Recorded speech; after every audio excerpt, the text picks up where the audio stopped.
Moinabad drugs వ్యవహారంలో జగన్మోహన్ రెడ్డి వైఖరేంటి? BRS MLA pilot విషయంలో సైలెన్స్ పాటిస్తూ టీడీపీ ఎంపీ విషయంలో ఎందుకు దూకుడు పెంచుతున్నారు అంటే డ్రగ్స్ ఇంకెవరు తీసుకున్నా పర్వాలేదు కానీ టీడీపీ నేతలు మాత్రమే తీసుకోవడం నిషిద్ధమని జగన్ చెబుతున్నారా? అసలు ఆయన విమర్శల్లో ఎక్కడా పైలట్ పేరు ప్రస్తావించకుండా కేవలం పుట్టానే టార్గెట్ చేయడం చూస్తుంటే జగన్ స్టాండ్ పై అనేక విమర్శలు వస్తున్నాయి. ఇదే అంశంపై Telugu 360 special story. Jagan drugs వ్యవహారంపై స్పందించారు. పైలట్ విషయంలో కేసీఆర్ షోకాజ్ నోటీస్ జారీ చేశాక తీరిగ్గా జగన్ పుట్టా మహేష్ ను లక్ష్యంగా చేసుకుని టీడీపీపై విమర్శలు చేశారు. కానీ తన సొంత పార్టీకి సన్నిహితంగా ఉండటమే కాకుండా తాను సన్నిహితంగా ఉండే బీఆర్ఎస్ పార్టీకి చెందిన పైలట్ రోహిత్ రెడ్డి పేరును మాత్రం ఎక్కడా ప్రస్తావించలేదు. జగన్ లక్ష్యం ఒకటే, టీడీపీని డిఫెన్స్ లో పడేయడం.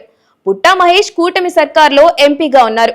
నేరుగా ఆయన్ను టార్గెట్ చేయడం ద్వారా కూటమి ప్రభుత్వం డ్రగ్స్ మాఫియాను ప్రోత్సహిస్తుంది అని ట్యాగ్ వేయడానికి జగన్ ప్రయత్నిస్తున్నారు.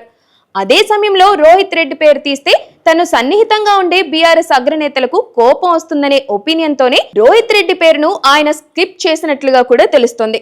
డ్రగ్స్ కేసుల్లో ఆరోపణలు ఎదుర్కొంటున్న వారందరినీ ఒకే ఘాటన కడితే అది వైఎస్ఆర్సీపీలోని కొంతమంది నేతలకు కూడా ఇబ్బందికరంగా మారే ప్రమాదం ఉంది. అందుకే కేవలం ప్రత్యర్థులపైనే దాడి, మిత్రులపై మౌనం అనే ఓల్డ్ పొలిటికల్ ఫార్ములాను జగన్ ఇక్కడ ప్రయోగిస్తున్నట్లు కనిపిస్తుంది. డ్రగ్స్ రహిత రాష్ట్రం కావాలని కోరుకునే నేత ఆరోపణలు ఎదుర్కొన్న అందరిపైన ఒకే రకంగా స్పందించాలి కదా. కానీ జగన్ ఈ ఫార్ములాను వదిలేసి పొలిటికల్ మైలేజ్ కోసం సెలెక్టివ్ గా విమర్శలు చేయడం వివాదానికి దారితీస్తుంది. కేవలం కూటమి నేతల్ని టార్గెట్ చేస్తూ పైలట్ రోహిత్ రెడ్డి వంటి వారిని విస్మరించడం వెనుక ఉన్న రాజకీయం ఏంటి అనేది ఇప్పుడు చర్చనీయాంశంగా మారింది.